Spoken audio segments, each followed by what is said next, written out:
दोस्तों अगर आप कंप्यूटर या मोबाइल का यूज करते हैं तो आपको रैम के बारे में कंप्लीट जानकारी होना बहुत जरूरी है, क्योंकि यदि आपको रैम के बारे में जानकारी नहीं है तो इस वीडियो में आप लोगों को बताऊंगा कि रैम क्या होती है, रैम किस प्रकार से कार्य करती है। दोस्तों यह वीडियो काफी इंटरेस्टिंग होने वाली है, आप मेरे साथ वीडियो के लास्ट तक बने रहिए। नमस्कार दोस्तों, मैं हूं यादव पांडे, स्वागत है मेरी YouTube channel target with knowledge online classes में। दोस्तों आज का वीडियो स्टार्ट करने से पहले यदि आप लोगों ने अभी तक मेरी यूट्यूब चैनल को सब्सक्राइब नहीं किया है तो सबसे पहले आप मेरे यूट्यूब चैनल को जरूर सब्सक्राइब करें और साथ ही साथ बेल का आइकन को भी दबाना मत भूलिए, ताकि मैं जब भी कोई नया वीडियो अपलोड करूंगा आपको सबसे पहले मेरी वीडियो का नोटिफिकेशन मिल सकेगा। तो चलिए दोस्तों बिना टाइम वेस्ट किए आज के यहाँ वीडियो स्टार्ट करते हैं। दोस्तों सबसे पहले हम जानते हैं रैम का मतलब क्या होता है। जो रैम होता है उसका मतलब होता है रैंडम एक्सेस मेमोरी। रैम का पूरा नाम होता है रैंडम एक्सेस मेमोरी। ठीक है, रैम का पूरा नाम होता है रैंडम एक्सेस मेमोरी। यह एक वोलेटाइल मेमोरी होती है। ठीक है, रैम किस प्रकार की मेमोरी होती है? वोलेटाइल मेमोरी होती है। वोलेटाइल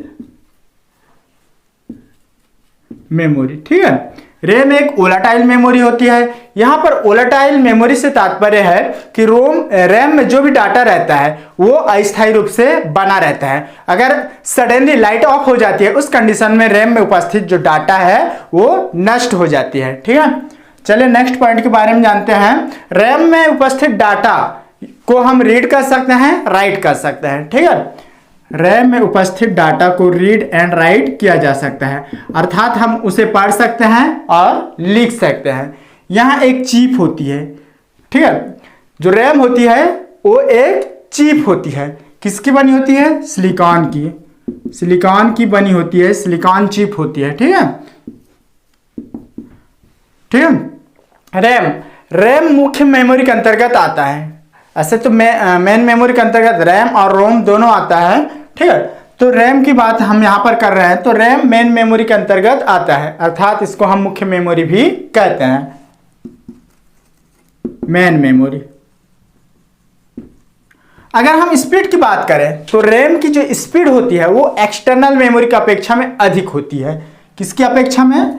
एक्सटर्नल मेमोरी, जैसे हार्ड डिस्क हो गया, पीडी हो गया, सीडी हो गया, डीवीडी हो गया, इसकी अपेक्षा में इसकी स्पीड अधिक होती है। ठीक है, स्पीड क्या होती है? फास्ट होती है। चलिए नेक्स्ट पॉइंट के बारे में बात करते हैं। अगर हम कॉस्ट की बात करें, रैम के कॉस्ट की बात करें तो जो रैम की कॉस्ट होती है वो एक्सटर्नल मेमोरी की अपेक्षा में अधिक होती है, महंगी होती है। ठीक है, ये क्या होती है? एक्सटर्नल मेमोरी की अपेक्षा में इसकी जो कीमत होती है वो अधिक होती है, कीमत अधिक होती है दूसरे मेमोरी की अपेक्षा में।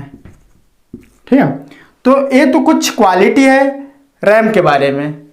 रैम का पूरा नाम होता है रैंडम एक्सेस मेमोरी। ठीक है, इसे वोलेटाइल मेमोरी भी कहते हैं। यहां पर वोलेटाइल मेमोरी से तात्पर्य है अस्थायी मेमोरी। रैम में जो भी डाटा रहता है वो अस्थायी रूप से बना रहता है। अगर सडनली लाइट ऑफ हो जाती है उस कंडीशन में रैम में उपस्थित जो डाटा रहती है वो स्वतः ही या ऑटोमेटिक नष्ट हो जाती है। ठीक है, रैम में उपस्थित डाटा को हम रीड भी कर सकते हैं और साथ ही साथ उसे राइट भी कर सकते हैं, अर्थात रैम में जो भी डाटा होती है उसे हम पढ़ भी सकते हैं और साथ ही साथ लिख भी सकते हैं। ठीक है, यहाँ एक सिलिकॉन की चिप होती है। दोस्तों आप लोगों ने देखा होगा कि मदरबोर्ड के अंदर रैम का स्लॉट बना रहता है, उसमें उस स्लॉट में रैम को लगाया जाता है। ठीक है, तो जो रैम होती है वो एक चिप होती है जो मदरबोर्ड के अंदर फिट किए जाते हैं या मदरबोर्ड के अंदर उसे लगाया जाता है। ठीक, यहां मेन मेमोरी होती है। मेन मेमोरी में एक तो रैम आता है, सेकंड रोम आता है। ठीक है, जो रैम होती है वो मेन मेमोरी के अंतर्गत आता है। चलिए बात करते हैं हम रैम की स्पीड के बारे में। दोस्तों रैम की जो स्पीड होती है वो बाकी मेमोरी की अपेक्षा में, एक्सटर्नल मेमोरी की अपेक्षा में या सेकेंडरी मेमोरी की अपेक्षा में इसकी स्पीड अधिक होती है, फास्ट होती है। वहीं अगर हम रैम की कीमत की बात करें, ठीक है, रैम की जो कीमत है उसके बारे में बात करें तो उसकी जो कीमत होती है वो अधिक होती है। किसके अपेक्षा में? एक्सटर्नल मेमोरी की अपेक्षा में। और एक्सटर्नल मेमोरी के अंतर्गत क्या क्या आता है? जैसे hard disk, CD, PD, DVD, ये सब क्या है? एक्सटर्नल मेमोरी है। ठीक है, तो ये तो कुछ महत्वपूर्ण फैक्ट है जो आपको मैंने रैम के बारे में बताया। चलिए बात करते हैं अब हम रैम किस प्रकार से वर्क करता है। रैम किस टाइप से वर्क करता है? रैम किस प्रकार से वर्क करता है? दोस्तों सबसे पहले क्या होता है? हार्ड डिस्क रहता है, हार्ड डिस्क के बाद रैम, रैम के बाद कैश मेमोरी, उसके बाद प्रोसेसर जिसको हम CPU भी कहते हैं। ठीक है, प्रोसेसर क्या करता है? कोई भी डाटा को प्रोसेस करने का कार्य करता है। प्रोसेसर का मेन वर्क होता है किसी भी डाटा को प्रोसेस करके उसे आउटपुट के रूप में या रिजल्ट के रूप में आउटपुट डिवाइस को दे देना। ठीक है, प्रोसेसर उस डाटा को प्रोसेस करता है और उसे रिजल्ट के रूप में आउटपुट डिवाइस को दे देता है। तो हमारा जो डाटा स्टोर रहता है वो किस में रहता है? जब हम कंप्यूटर को ऑफ करते हैं या बंद करते हैं तो उस टाइम डाटा किस में स्टोर रहता है? हार्ड डिस्क में। ठीक है, हार्ड डिस्क में डाटा स्टोर रहता है। हार्ड डिस्क से डाटा कहां पर चला जाता है? जब हम कंप्यूटर पर वर्क करते हैं उस टाइम जब हार्ड डिस्क रहता है उससे डाटा कहां चला जाता है? रैम में। ठीक है, हार्ड डिस्क से डाटा कहां चला जाएगा? रैम में चला जाएगा। जब प्रोसेसिंग की बात करें, जब हम को प्रोसेसर में कोई भी डाटा को प्रोसेस करवाना है उस कंडीशन की बात कर रहे हैं। ठीक है, सबसे पहले डाटा कहां रहेगा? हार्ड डिस्क में, उसके बाद कहां चला जाएगा? रैम में। रैम में जाने के बाद यहां पर कैश मेमोरी। ठीक है, कैश मेमोरी, यहां भी एक मेमोरी है जिसकी स्पीड बहुत अधिक होती है। रैम की अपेक्षा में इसकी स्पीड बहुत होती है। अगर हम इसकी स्पीड की बात करें तो 180 नैनो सेकंड होती है, नैनो सेकंड। और रैम की स्पीड के बारे में बात करें तो इसका होता है 45 नैनो सेकंड। अर्थात जो कैश मेमोरी की स्पीड है रैम की स्पीड से 4 गुना अधिक होती है। ठीक है, फिर कैश मेमोरी से डाटा कहां जाएगा प्रोसेस के लिए? CPU के पास। CPU या प्रोसेसर दोनों एक ही चीज है। ठीक है, CPU या प्रोसेसर, आप CPU भी बोल सकते हैं या तो फिर प्रोसेसर भी बोल सकते हैं। ठीक है, तो ये जो स्ट्रक्चर होती है किसी भी डाटा को CPU तक पहुंचने का। ठीक है, अब ये वर्क कैसे करता है? जैसे मैं CPU के वर्क के बारे में बता रहा हूं। जब CPU को डाटा की जरूरत पड़ती है उस कंडीशन में CPU क्या कर लेगा? डाटा को कहां ढूंढ लेगा? कैश मेमोरी में। ठीक है, CPU को जब डाटा की जरूरत पड़ेगी उस टाइम डाटा को CPU कहां ढूंढेगा? सबसे पहले कैश मेमोरी में ढूंढेगा। ठीक है, कहां पे सर्च करेगा? Cache memory. अगर CPU को वहां डाटा मिल गया उस कंडीशन में तो ठीक है, वहां CPU कैश मेमोरी से डाटा ले लेगा। ठीक है, बट यदि CPU को डाटा कैश मेमोरी से नहीं मिलती उस कंडीशन में CPU क्या करेगी? CPU सीधा रैम को चेक कर लेगी। ठीक है, सबसे पहले CPU किसको चेक कर लेगी? कैश मेमोरी को चेक कर लेगी। अगर कैश मेमोरी में डाटा मिल गया तो अच्छी बात है, अगर कैश मेमोरी में डाटा नहीं मिला उस कंडीशन में CPU क्या कर लेगी? उसे रैम में ढूंढेगी, रैम में सर्च करेगी। ठीक है, और यहां से हार्ड डिस्क से डाटा तो रैम में जाता ही है। ठीक है, तो इस प्रकार से वर्क होता है। ठीक है, सबसे पहले हमारा डाटा कहां था? हार्ड डिस्क में या जो आपका एक्सटर्नल मेमोरी है उसमें। उसके बाद वहां डाटा कहां चला गया? रैम में। ठीक है, रैम के अंदर डाटा चला गया। रैम क्या करेगा? उस डाटा को स्टोर करेगा किससे? एक्सटर्नल मेमोरी से। अब CPU को डाटा चाहिए प्रोसेसिंग के लिए, तब CPU क्या करेगा? उसे ढूंढेगा।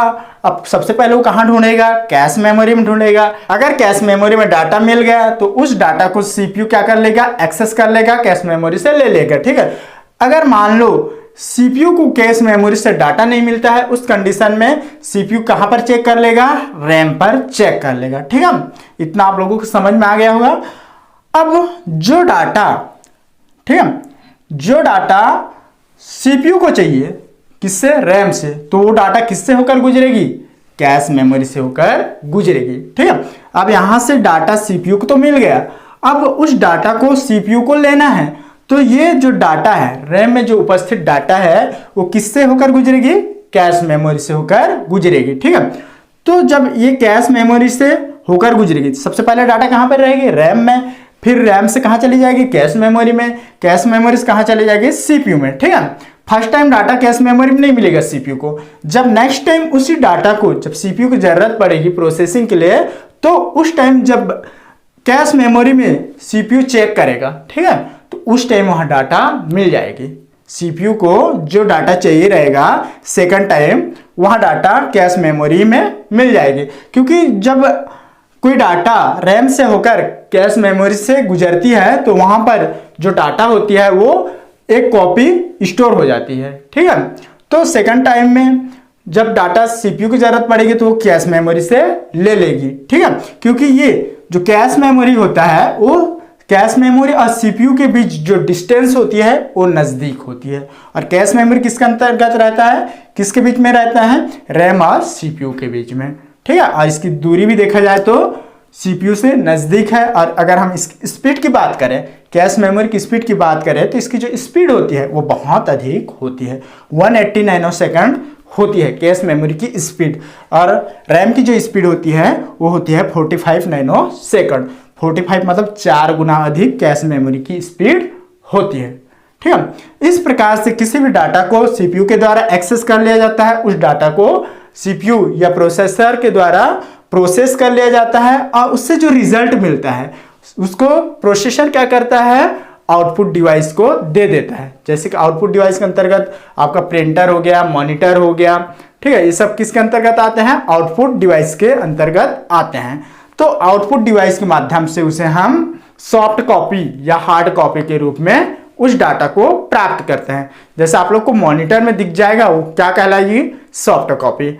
अगर हम उसी सॉफ्ट कॉपी को प्रिंटर के माध्यम से प्रिंट करके एक पेज में निकालते हैं तो क्या कहलाएगी, हार्ड कॉपी। ठीक है, तो इस प्रकार से रैम के कुछ महत्वपूर्ण फैक्ट है जो आप लोगों को मैंने बताया, और रैम किस प्रकार से वर्क करता है इस डायग्राम से मैंने आप लोगों को पूरा कंप्लीट जानकारी दिया। दोस्तों, यह वीडियो कैसे लगा, अगर वीडियो पसंद आया होगा तो प्लीज वीडियो को लाइक करें, वीडियो को फ्रेंड सर्कल के अंदर शेयर करें। दोस्तों, आज की वीडियो में बस इतना ही, कल फिर एक नए वीडियो के साथ मिलेंगे, तब तक के लिए नमस्कार।